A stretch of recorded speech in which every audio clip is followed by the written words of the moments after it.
What would you do if the water coming out of your faucets tasted like dirt?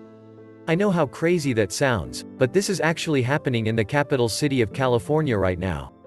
Conditions are incredibly dry because of the endless megadrought in the region, and water levels have dropped to very low levels. As a result, there is a much higher concentration of something called geosmin in the water than usual.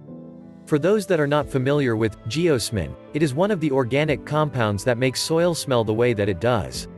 So at this moment, millions of California residents have water coming out of their taps that smells and tastes like dirt. The only thing that is going to fix this on a permanent basis is if the drought finally ends. Unfortunately, at this point the entire state is experiencing at least some level of drought.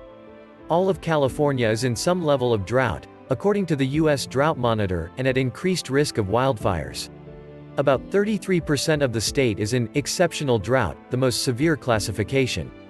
Water emergencies are expected in exceptional drought, along with severe and widespread crop and pasture loss. That's exactly what millions of Californians are experiencing. So it appears that the water in the Sacramento area is going to continue to taste like dirt for the foreseeable future. And that is really bad news, because the water has become so disgusting that even CNN is reporting on it. Something is off about Sacramento's water. It smells and tastes a little earthy, residents are saying, an effect of compounding climate change crises, extreme heat, little to no precipitation and a historic drought that has gripped the region for the better part of a decade. Up and down the state of California, rivers, streams and reservoirs are drying up. In Sacramento, that has led to an increase in the concentration of geosmin in its drinking water, one of two organic compounds that give soil its characteristic smell. Needless to say, city officials are well aware of the problem. But since they apparently can't do anything about it, they are just telling people to add some lemon to the water to make it taste more palatable. We realize that it's unpleasant, Carlos Eliason, the city's utilities spokesperson, told CNN.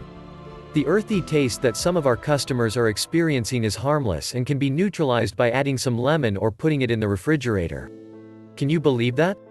We are supposed to have the largest economy on the entire planet, and California is supposed to be our most prosperous state, but officials can't even stop the water from tasting like dirt. Meanwhile, California officials are bracing for an absolutely epic wildfire season. On Tuesday, it was being reported that a dangerous new wildfire in Northern California had exploded in size. The lava fire exploded in size Monday afternoon into the overnight hours Tuesday and has grown to 13,330 acres. Strong, erratic winds and dry conditions continue to hamper firefighting efforts, according to the Shasta Trinity National Forest. We are being told that this could be one of the worst years for wildfires ever. But of course, just about every year in the past decade has turned out to be one of the worst years for wildfires ever. For the U.S. as a whole, there were 24,056 wildfires up to this point in 2020, and up to this point in 2021 there have been 30,414 wildfires so far. Now we will be moving into the heart of fire season, and conditions are far, far drier at this stage than they were 1 year ago at this time.